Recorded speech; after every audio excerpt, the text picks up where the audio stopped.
Jumping right in, if you go to the query editor and look at the Home tab, you'll see all sorts of basic table transformation options. Let's talk through some of the most common and frequently used ones. First off, you can choose to keep or remove certain columns or rows from a table. And there are a few interesting options here. Looking at the column options, you can either select the columns that you'd like to remove or select the columns that you'd like to keep. Now, that might not seem like a really important distinction, but it can be very helpful in certain cases. So let's say that you've got a data connection to a table that might have a variable number of columns. Let's say 1 month the table has 10, and then the next month it has 20. But at the end of the day, you always want to keep the same set of 5 columns. If you were to open up the query editor and manually remove each of the columns that you don't want, then any new columns that appear won't be accounted for and will ultimately end up in your final table, which is what you don't want. On the other hand, if you select the 5 columns that you always want and say, hey, Power BI, these are the 5 columns that I need, anything else that you run into or find in that table, just remove it. All right, so taking this approach, you'll be good to go moving forward regardless of the other columns that are present within the table. I know it's a bit of a nuance, but it's actually a really helpful tool when you run into these types of use cases. Now, as far as rows are concerned, you've got some basic options here. You can remove the top rows or bottom rows. You can set a specific number of rows to keep or remove. And this is really helpful if you have files that might have header rows or footers or totals that you need to strip out. Other options here, you can remove alternate rows or you can remove duplicates. And that could be a great way to actually create a new lookup table from scratch by creating a unique list of IDs. You'll also find some basic sorting options like A to Z or low to high, as well as options to change your data types or promote your header rows. Now, Power BI is actually pretty smart about headers, and by default, it should identify and promote those header rows for you, but in case it doesn't, you can always do it manually using these tools here. And then the last thing I want to call out, if you right-click any column header, you can access a lot of these same common tools, plus you can do things like duplicate, move, or rename columns. And this is a common theme that we'll see time and time again as we work with the query editor, which is that the same tools are often available in multiple places, in multiple menus, multiple tabs, sometimes even in multiple views within Power BI. So with that, let's head back over to our AdventureWorks report, and we're going to connect to our product lookup data. So like I've mentioned, there are multiple ways to connect to data in Power BI. And from within the query editor, new source is going to open the get data menu. And we can click the bottom of it to see some of the most common options here. We have our text and CSV option. And if we click more, Power BI is going to launch that same get data interface. Right? And all we need to do is click text CSV and then connect. Right? So multiple ways to accomplish the same thing. So from here, we're going to locate our product lookup. All right, so AdventureWorks product lookup, and we'll open this. Like we talked about, this process becomes very easy. It's a very repeatable thing, and you'll get very used to doing this over and over again. So we're brought back into our data preview window, file origin, our comma delimiter, the data type detection based on our first 200 rows. Again, we're going to dig into all of this within the query editor, but overall, this looks like what I would expect to see from this kind of data set. So we'll click OK, and this is going to add this into the query editor. So now over here on the left-hand side, we've got both of our queries, right? We've got our territory lookup table, and we see our preview here. We have our couple of applied steps that automatically happen. And we've got our AdventureWorks product lookup table. Same thing. All right, so we've got our query over here, our data preview. We've got our applied steps, our file name. And one of the things that I want to quickly look into is what exactly is happening with these applied steps, right? We've got a source, promoted header, and change type applied step. So because these are all individual, we can click into each one of these and see exactly what's going on, right? And if I expand my formula bar, and we've got this M code here that's saying, hey, we've got this CSV document. Here's its location, right? And this is going to be unique to me. Right? So this is my file drive location. And here's the delimiter, the number of columns, the file encoding, right? So this is all of the data that Power BI needs about the source. The next thing that it looks at, as you can see here, we've got column 1, column 2, column 3, is it says, hey, I recognize that the next row here is actually the header rows. So I'm going to promote those to the header row, right? So now we have product key, product subcategory key, product SKU, product name, and so on.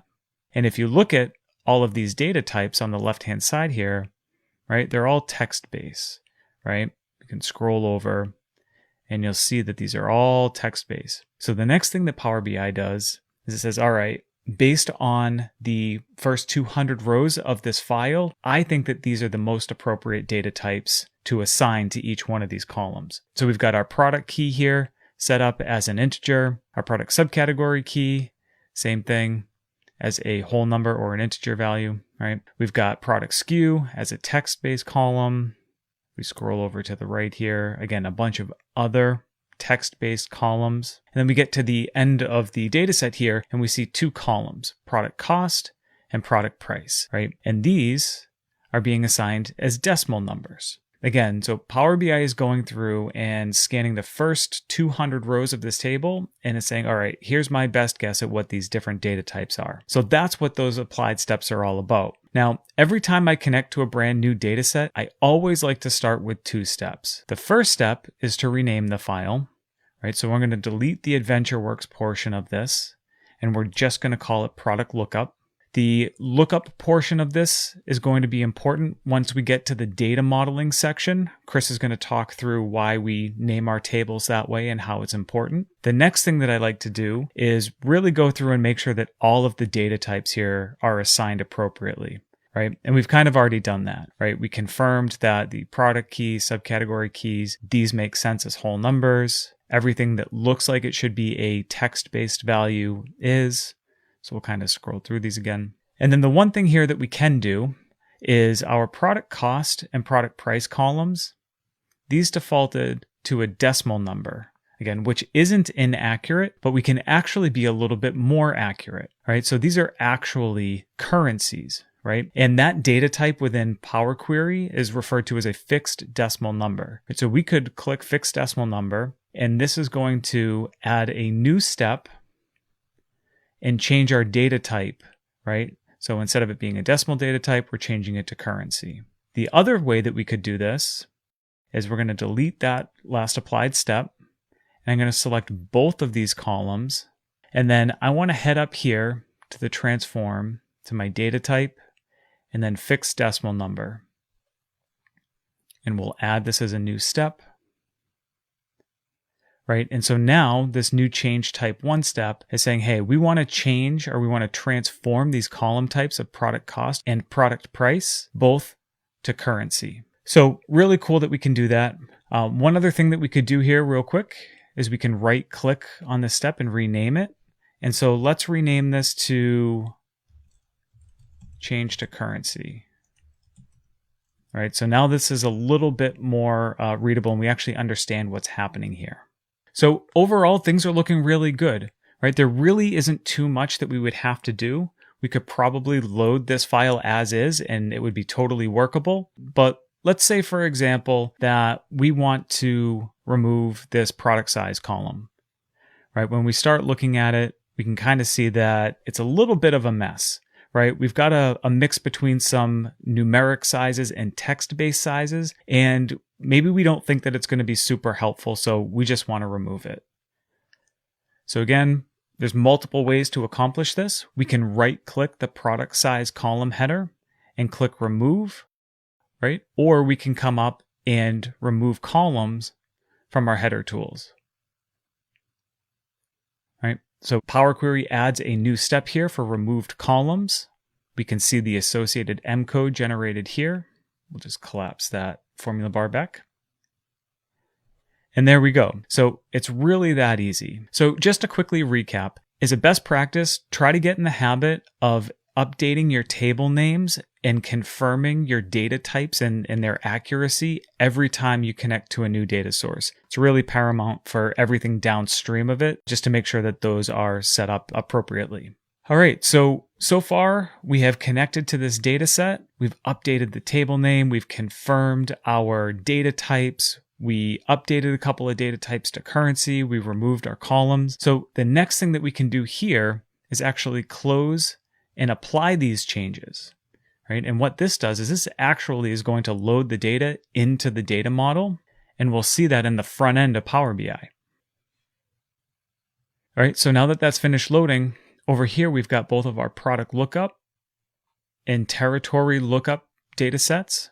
We can head over into the data view, and same thing, we can see the product lookup and territory lookup data sets here.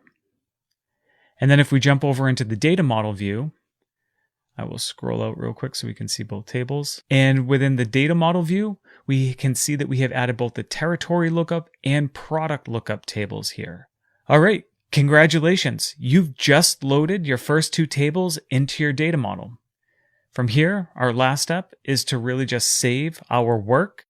And from here, you're good to go.